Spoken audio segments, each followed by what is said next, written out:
இன்னைக்கு முழு இந்திய பெருங்கடல் பகுதியில நீங்க பார்ப்பீங்க அப்படின்னா, எதிர்பார்ப்பு என்னன்னா, இப்போதும் கூட எனக்கு அர்த்தம் இப்போது ஹூதிகள் எடுத்துக்காட்டாக செம்மஞ்சள் கடலும், ஏடன் வளைகுடாவும் ஆபத்தில் உள்ளன.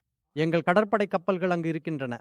அதனால நாங்களுடைய பாதுகாப்பு நிலைமையிலிருந்து மிகவும் முனைப்பாக செயல்படும் நிலைக்கு நகர்ந்துள்ளோம். இதற்கான என் ஒப்புமை என்னவென்றால், இது தூதரகத்தில் நடந்த மாற்றம். இந்திய கிரிக்கெட்டில் நடந்த மாற்றத்துடன் ஒத்துள்ளது.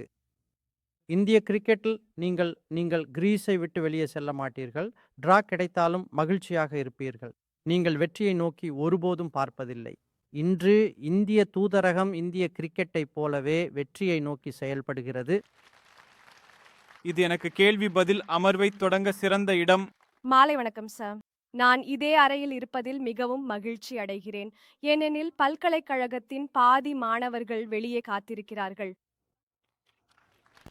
ம், நான் கவான்கோர் கமலா நேரு கல்லூரி, டெல்லி பல்கலைக்கழகம். ஐயா, என் கேள்வி பங்களாதேஷில் பிரதமர் ஷேக் ஹசீனா பதவி விலகிய பிறகு ஏற்பட்டுள்ள வன்முறையான மோதல்களை நீங்கள் எப்படி பார்க்கிறீர்கள்?